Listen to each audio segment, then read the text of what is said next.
Selamat berjumpa kembali saudara-saudari, selamat berhari Minggu bersama keluarga dan komunitas Anda. Hari ini Minggu tanggal 29 Juni 2025, gereja merayakan dua orang kudus, dua rasul besar, Santo Petrus dan Paulus. Apa peran mereka sehingga dirayakan secara khusus saudara-saudari? Itulah yang mau kita renungkan dalam renungan hari ini. Kita akan mendengarkan sabda Tuhan terlebih dahulu dari kutipan Injil Matius bab 16 ayat 13 sampai 19. Kita dengarkan sabda Tuhan. Dalam nama Bapa dan Putra dan Roh Kudus. Amin. Sekali peristiwa, Yesus tiba di daerah Kaisarea Filipi. Ia bertanya kepada murid-muridnya, kata orang, siapakah anak manusia itu? Jawab mereka, ada yang mengatakan Yohanes Pembaptis, ada juga yang mengatakan Elia, dan ada pula yang mengatakan Yeremia atau salah seorang dari para nabi. Lalu Yesus bertanya kepada mereka, tetapi apa katamu, siapakah aku ini? Maka jawab Simon Petrus, engkau adalah Mesias, Anak Allah yang hidup. Kata Yesus kepadanya, berbahagialah engkau Simon bin Yunus, sebab bukan manusia yang menyatakan itu kepadamu, melainkan Bapa-Ku yang di sorga. Dan aku pun berkata kepadamu, engkau adalah Petrus, dan di atas batu karang ini akan kudirikan jemaatku, dan alam maut tidak akan menguasainya. Kepadamu akan kuberikan kunci kerajaan surga, dan apa yang kau lepaskan di dunia ini akan terlepas di surga. Demikianlah sabda Tuhan. Bapak Ibu saudari-saudara, umat beriman terkasih dalam Tuhan kita, Yesus Kristus. Hari ini atau setiap tanggal 29 Juni, gereja merayakan Hari Raya Petrus dan Paulus.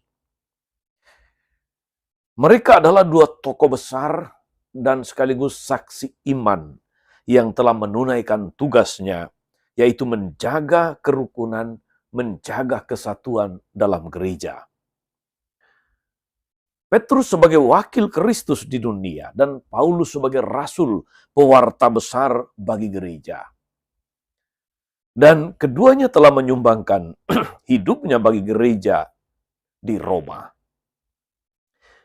Keduanya kita rayakan pada hari ini dan kita peringati karena Kristus telah mengatakan, aku akan menyertai kalian sampai akhir zaman.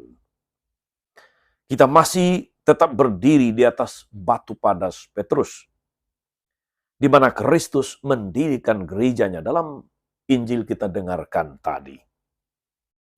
Kita juga mengenangkan Paulus, rasul besar yang sebelumnya pernah menjadi penganiaya pengikut Kristus, tapi kemudian telah berbalik hidupnya karena dia dipanggil sendiri oleh Kristus, yang kemudian menjadi pembela dan penjaga gereja yang tangguh.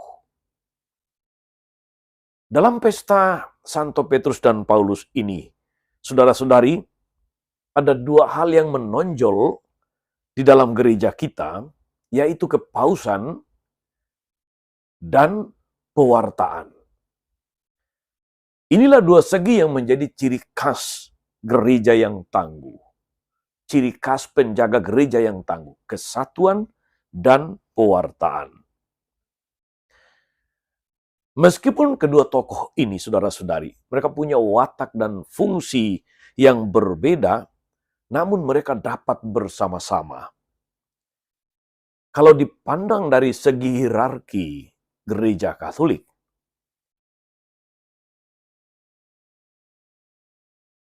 menyatakan bahwa gereja Katolik membawa umat masuk ke dalam gereja, mencakup semua orang dan menjadikan semua orang beriman menjadi satu tubuh Kristus di bawah pimpinan Paus, pengganti Petrus yang memegang kedudukan Kristus. dan ajaran iman atau ajaran suci gereja. Segi pewartaan di mana keberadaan Santo Paulus sangat menonjol menyatakan bahwa iman itu untuk semua orang di seluruh dunia. Dan pewartaan menjadi bagian utama dari perutusan Kristus. Maka gereja Katolik, saudara-saudara, di satu sisi adalah gerakan yang menyatu ke pusat gereja. Tetapi sekaligus gereja yang kemudian menyebar ke seluruh dunia. Yang tidak dapat dielakkan, namun yang satu tidak dapat tanpa yang lain. Artinya tidak bisa tidak, kedua-duanya harus berada dalam satu kesatuan. Tidak ada gambaran lain dari kekatolikan yang lebih jelas dalam sejarah gereja kita, saudara-saudara, daripada didapatkan pada dua tokoh ini, Petrus dan Paulus. Pertanyaannya, saudara-saudari, apakah kebetulan bahwa keduanya, Petrus dan Paulus, dari segi pribadinya sebenarnya tidak langsung dapat menjadi calon utama untuk menjadi pemimpin gereja? Apakah kebetulan dipilih Petrus yang karena ketakutan dan kelemahannya pernah mengingkari Yesus, dan Paulus karena keangkuhannya yang buta pernah mengejar para pengikut Kristus? Apakah kebetulan bahwa keduanya harus menjalani pertobatan lebih dahulu? Tentu saja, saudara-saudari, tidak ada yang kebetulan. Karena Kristus datang untuk membawa orang supaya bertobat dan diselamatkan. Tuhan tidak membangun dari kebesaran manusia, tidak membangun dari manusia yang sempurna, tapi dari mereka yang menyadari kekurangannya, yang menyadari kelemahannya, yang menyadari kerapuhannya. Sebagaimana Yohanes Paulus kedua, dia pernah menulis suratnya kepada para imam pada hari Kamis Putih belasan tahun yang lalu. Yohanes Paulus kedua menulis demikian, Kristus tidak takut memilih pembantunya dari orang yang berdosa. Kristus tidak takut memilih para pembantunya dari orang-orang berdosa. Saudara-saudara, umat beriman terkasih dalam Tuhan. Maka hari raya ini juga bukanlah sebuah kebetulan, bukan sesuatu yang dikarang-karang oleh gereja. Nah, kalau kita merayakan kedua orang kudus ini, kedua tokoh besar ini, karena juga bukan kebetulan bahwa keduanya menjadi martir dan menjadi saksi iman yang rela menyerahkan hidupnya demi Kristus dan gerejanya. Saudara-saudara, umat beriman terkasih, makam dari kedua rasul ini berada di Roma, yang pada waktu itu menjadi pusat dunia. Dan di atasnya berdirilah gereja yang hingga saat ini, saudara-saudara, jutaan orang telah datang untuk menimbah inspirasi, menimbah kekuatan iman. Petrus dan Paulus sepintas sekilas seperti ada bertentangan pendapat. Tetapi ternyata mereka dapat mempersatukan gereja dan punya nasib yang sama menjadi martir dan berhasil meneguhkan persaudaraan Kristus. Dari saudaraku umat beriman yang diberkati Tuhan, apa pesannya, apa maknanya, apa inspirasinya untuk kita yang merayakan hari raya ini? Saudara-saudara, dengan mengenang sepintas tokoh pimpinan gereja awal ini, kita disadarkan bahwa gereja, termasuk di dalamnya kita umat beriman, bukanlah kumpulan orang kudus. Sekali lagi, gereja bukanlah kumpulan orang kudus. Tetapi orang-orang berdosa yang bersedia mengikuti Kristus dengan cara bertobat terus-menerus seperti Petrus dan Paulus. Kepemimpinan gereja sangat berbeda dengan kepemimpinan organisasi atau lembaga biasa. Karena tugas pimpinan gereja itu ada 3. Mengambil bagian dalam 3 tugas Kristus. Sebagai imam, nabi, dan raja. Sebagai imam menguduskan, sebagai nabi mengajar, dan sebagai gembala itu mempersatukan. Sebagai raja menjadi pemersatu. Kesatuan yang diarahkan oleh gereja bukanlah keseragaman. Bukan keseragaman, tetapi adalah persaudaraan yang dilandasi iman yang sama dan cinta kasih. Karena sejak awal mula, Yesus memberikan perintah untuk saling mengasihilah. Kasihilah seorang akan yang lain. Cinta kasih itulah kuncinya.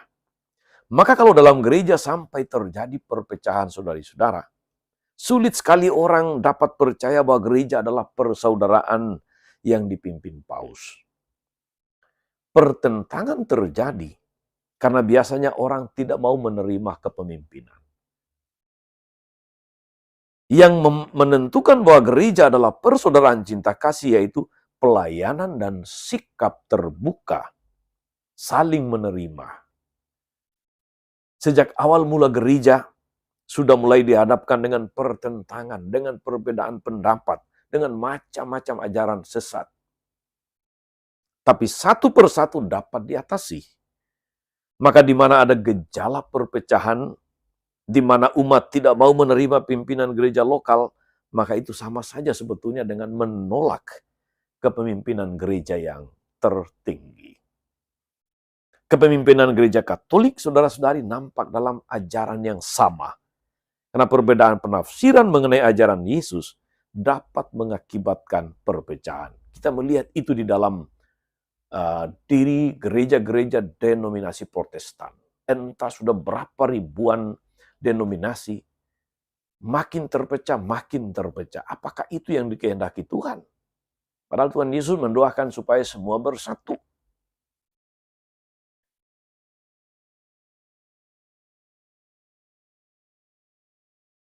Pengarahan di dalam ajaran gereja dimaksudkan saudara-saudari agar umat beriman mempunyai visi, mempunyai wawasan yang sama dan misi yang sama.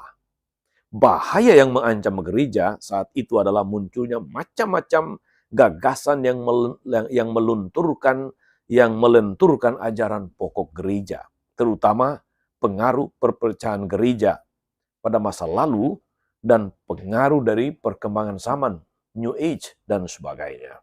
Sehingga dalam soal ajaran ini, Roma sering dipandang terlalu ingin menguasai, padahal bukan itu.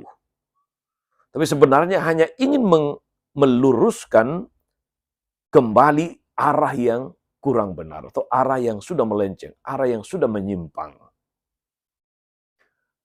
Dan yang terakhir, saudara-saudari, bahwa kepemimpinan gereja nampak dalam pelayanan sakramen-sakramen.